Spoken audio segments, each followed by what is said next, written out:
السلام عليكم ورحمة الله وبركاته، أهلا بيكم في فيديو جديد وشقة جديدة. وقبل ما أبدأ الفيديو، قد إيه أنا بقالي فترة طويلة جدا ما بنزلش فيديوهات، وحقيقي أنا شخصيا زعلانة جدا لأنكم فعلا وحشتوني الفيديوهات. حتى لو مش بنتكلم أو بنشوف بعض، بس بحس إن بينا تواصل كبير، وبحس إن في بينا لغة حتى لو من مجرد التعليقات. وحشتوني جدا وأسفة على التأخير، كان عندي ثانوية عامة وأنتجت ثانوية عامة وتنسيق، وبعدين أنا دلوقتي إن شاء الله بإذن الله وعد مني ان انا هفضل احافظ على مستوى القناة. وكمان مرة بعتذر لحضراتكم وبعتذر لنفسي عن اني مقصرة.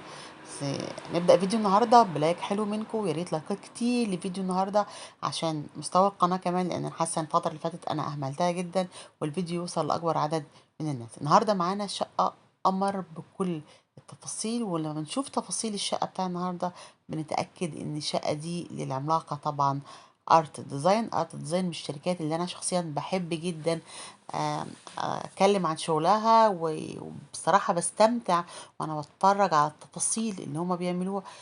كل شوية ارت ديزاين فيها لوحة فنية معمولة للعميل، لان كل حاجة بتتعمل لعمولة، حتى العفش.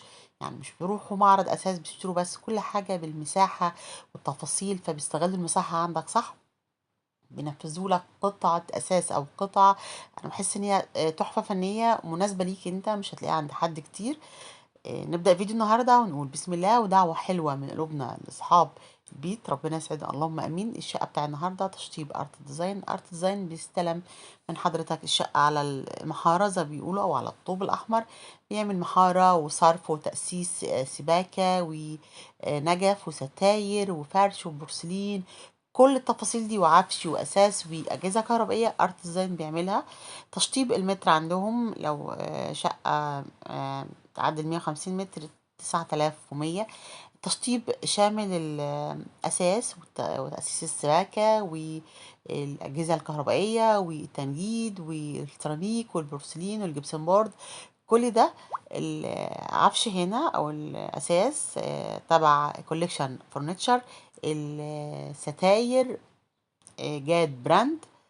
عندنا هنا بقى معظم السيراميك الجوهرة وإيطالي وهندي، و زي ما حضراتكم شايفين كده شكل السيراميك عامل ازاي.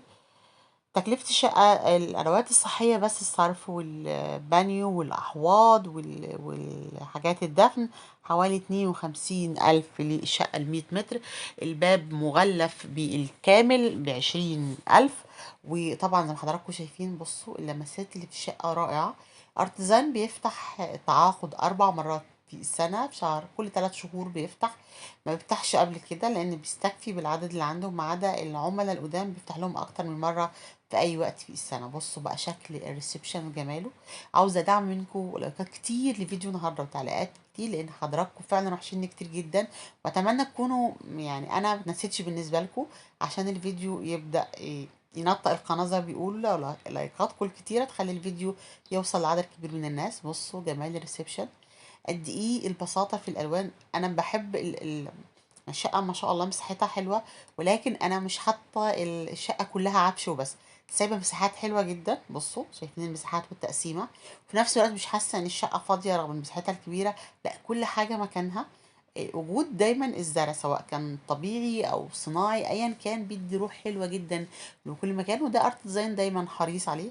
بصوا هنا بقى المطبخ وجماله، ودايما بيعمل فوتيه كنبة جزء من ركنة صغننة في اي مطبخ، فده فكره بتعجبني جدا. عارفين قعده المطبخ بقى مع الولاد، لو ولادك بيحبوا يتكلموا معاك وانت بتطبخي، عندك ضيفه وحبيتوا تقعدوا في المطبخ وانت بتشتغلي وهي معاكي صاحبتك، بتبقى اجواء حلوه جدا. بصوا بصوا حتى الجزء الاخضر اللمسه البسيطه دي، شايفين البوتاجاز البلتقان الشفاط كل ده، والغساله كل ده بسعر مع سعر التشطيب. يعني حضرتك بتدفع 900 للمتر، شامل كل الحاجات اللي حضرتك شايفاها دي. بصوا جمال المطبخ. المطبخ طبعا مفتوح على الصالة، فتحة صغننة مش الاوبن زي الامريكان. وفي نفس الوقت انت حاسة ان انت موجودة معاه، وفي نفس الوقت برضو في نوع من الخصوصية وانت جوه المطبخ. بصوا مساحة المطبخ وتقسيمة، والكاونتر اللي في النص، حلوة جدا تقسيمة المطبخ.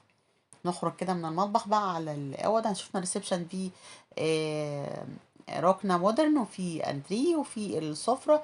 هندخل بقى على أوض النوم. بالحاجات اللي بتعجبني كمان، هو بده خصوصية للأوض، بتبقى بعيد شوية عن الريسبشن. ادي أول أوضة، ودي أوضة صغننة فيها مكتب، فيها دولاب.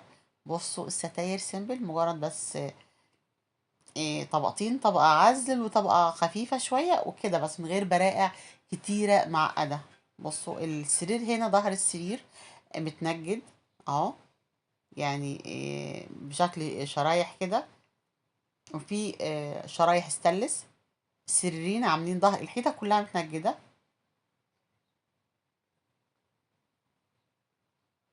ده أول أوضة نوم جنب المطبخ. حد منكم بقى من المتابعين كان عنده ثانوية عامة السنة دي، وربنا يوفقهم جميعا يا رب، وألف مبروك للجميع. وربنا يعوض كل حد ما راحش الهدف بتاعه، وأكيد عوض ربنا أكبر. ده ربنا اختاره دايما أفضل من اختياراتنا ومن تخطيطنا. بصوا هنا هنا بصوا الركنة صغننة جدا، كورنر كده في الأوضة.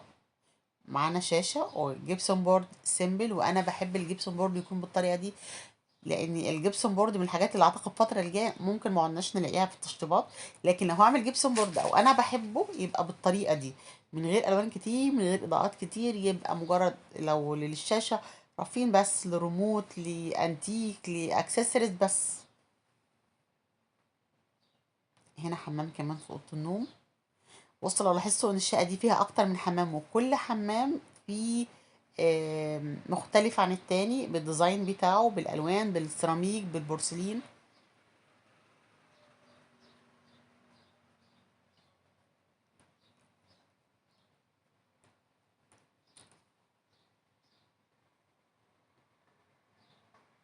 اتمنى التصوير يكون واضح. بصوا شايفين الجبسون بورد برضو، وفي شاشة كمان في الحمام.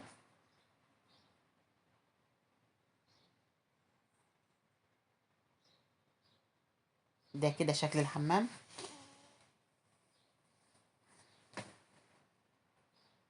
بصوا تقفيلة الحوض والمراية والإضاءة، تفاصيل حلوة جدا بيهتموا بيها جوه الحمام. كل حمام منهم بتحسوا ان روحه مختلفة. هنا مفيش كابينة شاور، هنا بانيو عادي اهو.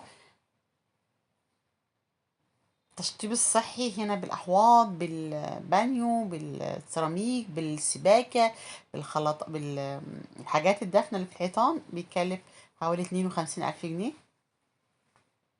بصوا الأبواب كمان مختلفة قوي. بصوا هنا الدولاب، الدولاب كله مرايات سيمبل، مفيش فيه قايمة، مفيش فيه شغل معقد. بصوا كمان الستاير البرائع. شايفين ظهر السرير قد ايه رائع، قد ايه بسيط جدا. اتمنى فيديو النهارده دي الاوضه الماستر يكون اعجاب حضراتكم. اشوفكم ان شاء الله في فيديو جديد وشقه جديده وافكار جديده للتجديد للديكور، ولايكات كتير لفيديو النهارده. واستنى تعليقاتكم، واكتبوا لي الفيديو الجاي عاوزينه شقه، عاوزين تاسيس، عاوزين موبيليا، عاوزين جهاز عروسه. اتمنى لحضراتكم مشاهده ممتعه، واشوفكم ان شاء الله في فيديو جديد وشقه جديده وعروسة جديدة. مشاهدة ممتعة لحضراتكم. نقول السلام عليكم ورحمة الله وبركاته.